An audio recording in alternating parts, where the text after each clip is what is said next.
안녕하십니까. 맥체인 성경 읽기 레위기 14장, 시편 17편, 잠언 28장, 데살로니가 후서 2장. 첫 번째, 레위기 14장 나병 환자의 정결 예식. 본문 이해에 도움이 되는 배경과 맥락을 소개합니다. 레위기 14장은 나병 환자가 정결하게 되는 날의 규례는 이러하니 곧 그 사람을 제사장에게로 데려갈 것이요 라며 나병 환자의 정결 예식에 대한 구체적인 절차를 설명합니다. 나병은 단순한 피부병이 아닌 영적 부정함의 상징으로 공동체에서의 격리와 하나님의 임재로부터의 단절을 의미했습니다. 나병에서 치유된 후 제사장은 2마리의 산새, 백향목, 홍색실, 우슬초 등을 사용해 정결 의식을 거행했습니다. 이 예식은 희생 제사와 함께 이루어졌으며 하나님의 은혜로 죄에서 깨끗하게 된 자가 공동체로 회복되는 과정을 보여줍니다.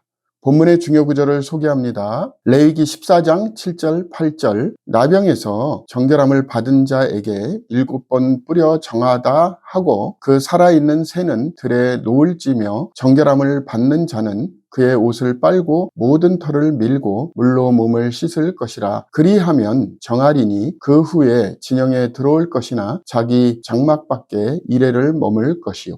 본문을 적용하는 데 도움이 되는 가이드라인입니다. 오늘날 우리는 죄의 용서와 회복이 오직 예수 그리스도의 희생을 통해 이루어진다는 사실을 기억해야 합니다. 나병 환자의 정결 예식처럼 우리의 삶도 하나님의 은혜로 깨끗해지고 공동체 안에서 화해와 회복을 경험할 수 있습니다. 우리는 매일의 삶 속에서 회개와 거룩함을 추구하며 하나님의 임재 안에서 새로운 삶을 살아가야 합니다. 두 번째, 시편 17편 의인의 탄원과 하나님의 보호. 본문 이해에 도움이 되는 배경과 맥락을 소개합니다. 시편 17편은 다윗의 탄원 시편으로 그는 억울한 상황 속에서 하나님의 의로우신 심판을 구합니다. 여호와여 의의 호소를 들으소서, 나의 부르짖음에 주의하소서라는 고백은 자신의 무죄함을 주장하며 하나님의 공의를 신뢰하는 모습을 보여줍니다. 다윗은 자신이 정직하게 살았음을 강조하면서 하나님의 날개 그늘 아래 보호해달라고 간구합니다. 이 시편은 의인의 고난과 하나님의 보호하심이라는 주제를 다루며 최종적으로 하나님을 대면하는 소망으로 끝을 맺습니다. 본문의 중요 구절을 소개합니다. 시편 17편 8절 9절 나를 눈동자같이 지키시고 주의 날개 그늘 아래에 감추사 내 앞에서 나를 압제하는 악인들과 나의 목숨을 노리는 원수들에게서 벗어나게 하소서. 본문을 적용하는 데 도움이 되는 가이드라인입니다. 오늘날 우리는 억울한 상황이나 어려움 속에서도 하나님의 공의와 보호하심을 신뢰해야 합니다. 삶의 불공정함 속에서도 하나님은 우리를 눈동자같이 지키시며 우리가 그분의 날개 그늘 아래에 안식을 찾을 수 있도록 도우십니다. 우리는 어떤 상황에서도 하나님의 정의와 선하심을 믿으며 소망 가운데 나아가야 합니다. 세 번째, 잠언 28장 의로움과 지혜의 길. 본문 이해에 도움이 되는 배경과 맥락을 소개합니다. 잠언 28장은 의로움과 악행의 대조를 통해 삶의 지혜를 가르칩니다. 악인은 쫓아오는 자가 없어도 도망하나 의인은 사자같이 담대하니라 라는 말씀은 의로운 자의 담대함과 악인의 불안함을 대조합니다. 이 장은 정직한 삶의 중요성을 강조하며 특히 자기의 죄를 숨기는 자는 형통하지 못하나 죄를 자복하고 버리는 자는 불쌍히 여김을 받으리라 라는 구절을 통해 회개의 중요성을 보여줍니다. 이외에도 가난한 자에게 대한 공의와 탐욕의 위험성을 경고합니다. 본문의 중요 구절을 소개합니다. 잠언 28장 13절 자기의 죄를 숨기는 자는 형통하지 못하나 죄를 자복하고 버리는 자는 불쌍히 여김을 받으리라.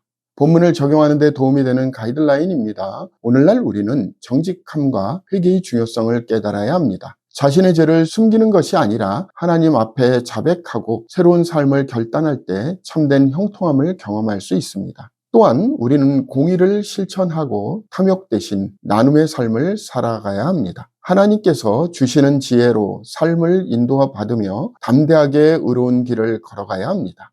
오늘의 마지막 본문 데살로니가 후서 2장 적그리스도와 재림의 징조. 본문 이해에 도움이 되는 배경과 맥락을 소개합니다. 데살로니가 후서 2장은 그리스도의 재림과 관련된 종말론적 사건을 다루며 적그리스도, 불법의 사람의 등장과 배교에 대한 경고를 담고 있습니다. 바울은 누가 어떻게 하여도 너희가 미혹되지 말라고 경고하며 재림 전에 배교와 불법의 사람이 나타날 것을 설명합니다. 이 인물은 스스로를 하나님이라 칭하며 성전에 앉아 자신을 높일 것입니다. 그러나 이 모든 것은 예수님의 정한 때에 따라 진행되며 최종적으로 주 예수의 나타나심으로 인해 멸망할 것입니다. 본문의 중요 구절을 소개합니다. 데살로니가 후서 2장 3절 누가 어떻게 하여도 너희가 미혹되지 말라. 먼저 배교하는 일이 있고 저 불법의 사람 곧 멸망의 아들이 나타나기 전에는 이르지 아니하리니.